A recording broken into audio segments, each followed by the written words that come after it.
నేటి సంఘాలలో చాలా వరకు పాటలు పాడడానికి ఇచ్చినంత ప్రాముఖ్యత వాక్యానికి ఇవ్వడము లేదు.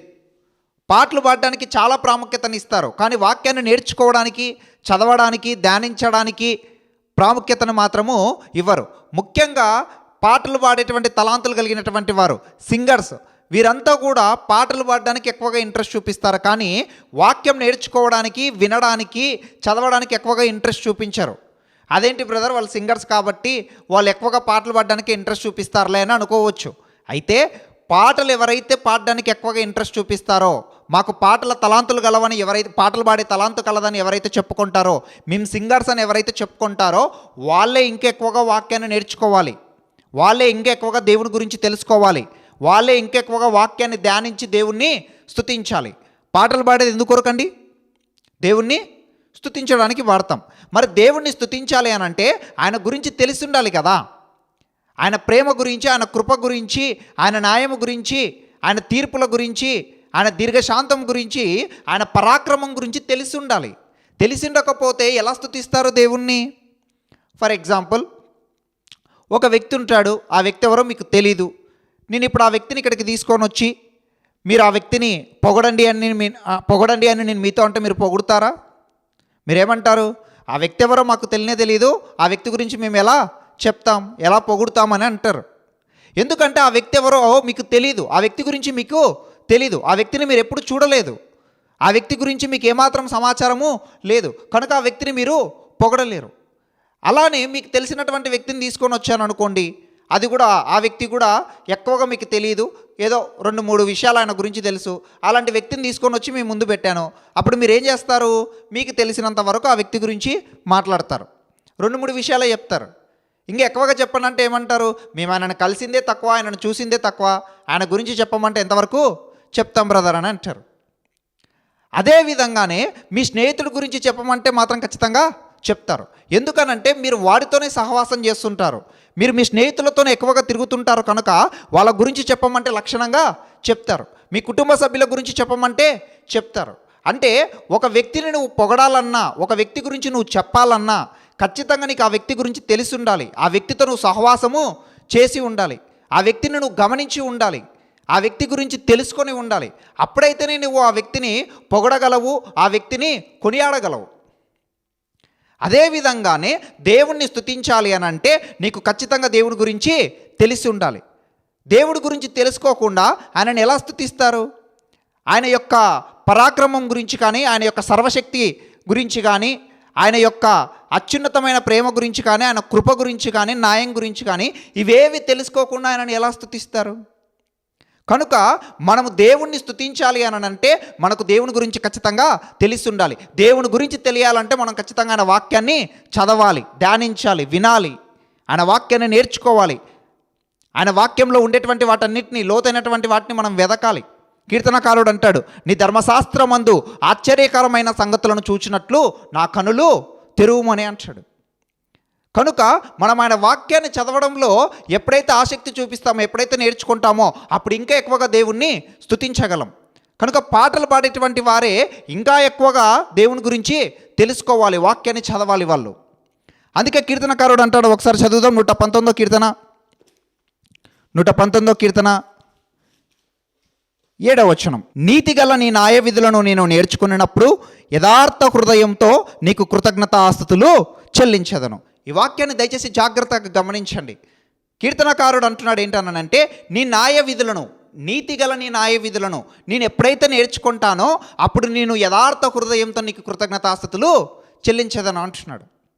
అంటే దేవుని గురించి తెలిసినప్పుడు నేను ఇంకా నీకు కృతజ్ఞతాస్తుతులు చెల్లించగలను, యథార్థ హృదయంతో స్తుతించగలనని కీర్తనకారుడు అంటున్నాడు. పూర్ణ హృదయంతో, పూర్ణ మనసుతో, పూర్ణాత్మతో మనం దేవుణ్ణి స్తుతించాలి అని అంటే ఆయన గురించి మనకు తెలియాలి. ఆదికాండం నుంచి ప్రకటన గ్రంథం వరకు ఎన్నో సంగతులు ఉన్నాయి. ఆ సంగతుల్ని మనం ధ్యానించాలి, తెలుసుకోవాలి. తెలుసుకొని ఇంకా ఎక్కువగా మనం దేవుణ్ణి కొనియాడుతూ మనము ముందుకు సాగాలి. కీర్తనకారుడు ఇంకో చోట అంటాడు ఏంటనంటే, 119వ కీర్తన 54వ వచనం. యాత్రికునైన నేను నా బసలో పాటలు పాడుటకు నీ కట్టడలు హేతువులాయెను. కీర్తనకారుడు అంటున్నాడు ఏంటనంటే, నా యాత్రలో పాటలు పాడడానికి దేవుని వాక్యమే కారణం అంటున్నాడు. నీ కట్టడలోనంటే, కట్టడాలంటే వాక్యంలోనే ఉంటాయి కదా. నీ వాక్యమే కారణం అని చెప్పి అంటూ ఉన్నాడు. వాక్యాన్ని బట్టి పాటలు రాసి పాడేటువంటి వారు ఆ కాలంలో, వాక్యాన్ని బట్టి దేవుణ్ణి స్తుతించేటువంటి వారు. ఇప్పుడు కూడా మనం గమనించినట్లయితే ఆంధ్ర క్రైస్తవ కీర్తనలు కానీ సియోను గీతాలు కానీ ఎక్కువగా వాళ్ళు వాక్యాన్ని ఆధారం చేసుకుని రాసినవే. ఆ పాటలు మనం పాడాలి అని అంటే, ఆ పాటల ద్వారా మనం దేవుణ్ణి స్తుతించాలని అంటే మనకు ఖచ్చితంగా వాక్యం తెలిసి ఉండాలి. వాక్యం తెలిసినప్పుడు మనము ఆ పాటల ద్వారా దేవుణ్ణి స్తుతించగలం. నేడంటే ఎలా పడితే అలా పాటలు రాసేస్తున్నారు అనుకోండి, కానీ భక్తులు ఎక్కువగా వాక్యాన్ని ఆధారం చేసుకొని రాసేటువంటి వారు. ఎగ్జాంపుల్, ఆకాశము నుండి మన్నాను పంపిన ఆ దేవుణ్ణి స్తుతించదము అనేటువంటి పాట పాడుతూ ఉన్నారు యవనస్తులు ఎవరైనా. ఇప్పుడు మన్నాను పంపిన అంటే మన్న అంటే ఏంటి, అసలు ఏ సందర్భంలో అది జరిగింది, ఆకాశం నుండి మన్నా ఎప్పుడు కురిసింది, ఎవరికి కురిసింది, దాంట్లో ఉండేటువంటి విశిష్టత ఏంటి అనేటువంటిది తెలియాలి. అక్కడ దేవుని యొక్క ప్రేమ, దేవుని యొక్క కృప, అక్కడ దేవుని యొక్క శక్తి అనేటువంటిది తెలిసినప్పుడు ఇంకా ఎక్కువగా దేవుణ్ణి స్తుతించగలం. అసలు ఆకాశం నుండి మన్నాను పంపిన సంఘటన నీకు తెలియకపోతే, దాని చరిత్రను నీకు తెలియకపోతే నువ్వు పూర్ణ హృదయంతో దేవుణ్ణి ఎలా స్తుతించగలవు?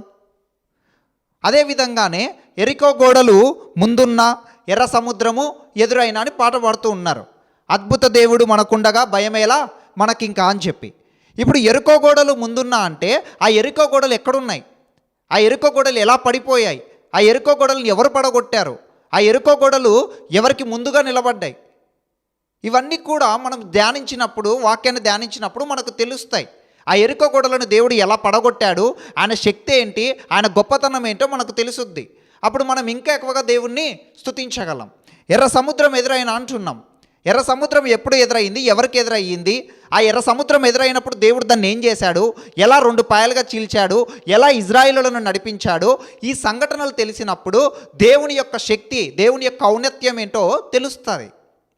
అలా తెలిసినప్పుడు ఇంకా ఎక్కువగా దేవుణ్ణి మనము స్తుతించగలం. ఆయన పరాక్రమం గురించి తెలిసినప్పుడు, ఆయన శక్తి సామర్థ్యాలు తెలిసినప్పుడు, ఆయన బహుబలం గురించి తెలిసినప్పుడు మనం ఇంకెక్కువగా దేవుణ్ణి కీర్తించగలం, ఇంకెక్కువగా దేవుణ్ణి కొనియాడగలం.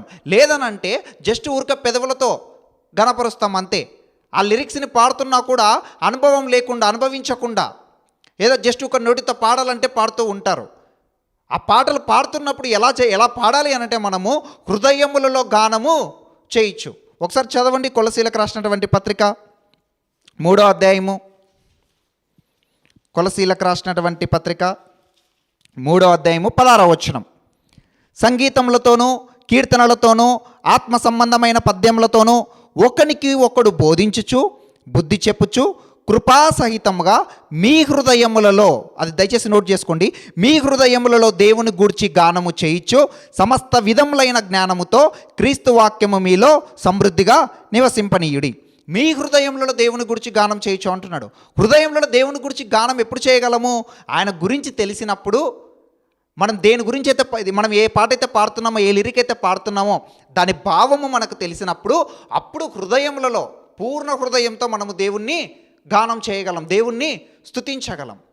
అంతేకాని ఆయన యొక్క పాడుతున్నటువంటి పాటల మీనింగ్ తెలుసుకోకుండా పాడేస్తే దానివల్ల ఎలాంటి ప్రయోజనము ఉండదు. పూర్ణ హృదయంతో దేవుణ్ణి స్తుతించలేం. యవనస్తులు ఈ విషయాలను గమనించాలి.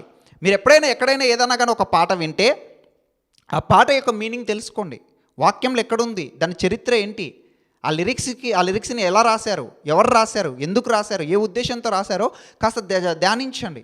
వాక్యంలో ఎక్కడున్నాయని చెప్పి ధ్యానించి పాటలు పాడండి. నేడు చాలామందికి ఇవన్నీ అక్కర్లేదండి. ఇవన్నీ ఒక జస్ట్ ఏదో ఒక పాట వినడానికి బాగుంటే చాలు పాడేస్తూ ఉంటారు. దాంట్లో మీనింగ్ తెలియకపోయినా కూడా పాడేస్తూ ఉంటారు. ఎందుకనంటే చాలా వరకు యవనస్తులకి తాము ఘనత పొందాలని, తాము మహిమపరచబడాలని చెప్పి పాడుతూ ఉంటారు. కాబట్టి వాళ్ళు లిరిక్స్ని గమనించకుండానే అది వాక్యానుసారమా కాదా అని పరీక్షించకుండానే పాడేస్తూ ఉంటారు. కానీ రక్షణ పొందిన వారు, దేవుని యందు భయభక్తులు కలిగిన వారైనా ఒక పాట పాడుతున్నప్పుడు దాని మీనింగ్ తెలుసుకొనైనా పాడాలి. ఒకవేళ రక్షణ లేని యవనస్తులనంటే, దేవుడు అంటే భయభక్తులు లేకుండా, దేవుణ్ణి గణపరచకుండా తమను గణపరచుకోవాలనేటువంటి వారిని పక్కన పెట్టండి. కనీసం దేవుణ్ణి గణపరచాలి, దేవుని మహిమపరచాలనేటువంటి ఉద్దేశం కలిగిన వారైనా తప్పక వాక్యాన్ని తెలుసుకోవాలి. ఆ పాటలో ఉండేటువంటి లిరిక్స్ భావాన్ని తెలుసుకొని దేవుణ్ణి స్తుతించాలి. మీరు ఒకసారి గమనించినట్లయితే ఈ కొలసీ పత్రిక 3వ అధ్యాయము 16వ వచనంలో అంటాడు లాస్ట్లో, హృదయములలో దేవుని గురించి గానము చేయించు సమస్త విధములైన జ్ఞానముతో క్రీస్తు వాక్యము మీలో సమృద్ధిగా నివసింపనీయుడు అంటాడు. వాక్యాన్ని మీలో సమృద్ధిగా నివసింపనీయుడు అంటాడు. వాక్యమే అన్నిటికీ ప్రామాణికం. వాక్యం లేకపోతే ఏదీ లేదు. వాక్యం తెలిసినప్పుడే, వాక్యం నేర్చుకున్నప్పుడే, వాక్యాన్ని మన హృదయంలో సమృద్ధిగా నివసింపజేసినప్పుడే మనం ఇంకా ఎక్కువగా దేవుణ్ణి స్తుతించగలం. కనుక నా ప్రియ సహోదరి సహోదరుడా, ఒకవేళ నీకు పాటలు పాడే తలాంతి ఇచ్చి ఉంటే అందుని బట్టి దేవునికి స్తోత్రం. నువ్వు ఒకవేళ సింగర్ అయితే అందుని బట్టి దేవునికి స్తోత్రం. కానీ దయచేసి నువ్వు వాక్యం మీద కూడా ఏకాగ్రత పెట్టు. వాక్యాన్ని నేర్చుకోవడానికి ఇంట్రెస్ట్ చూపించు. పాటలు పాడడానికి నువ్వు ఎంత ఆసక్తి చూపిస్తున్నావో అలానే వాక్యాన్ని నేర్చుకోవడానికి, చదవడానికి, ధ్యానించడానికి కూడా అంతే ఆసక్తిని చూపించు. అలా పాటలు పాడుతూ, అంటే వాక్యాన్ని ధ్యానిస్తూ, పాటలు పాడుతూ, దేవుణ్ణి స్తుతిస్తూ ముందుకు సాగండి. అట్టి కృప దేవుడు మనందరికీ దయచేయునుగాక. ఆమేన్.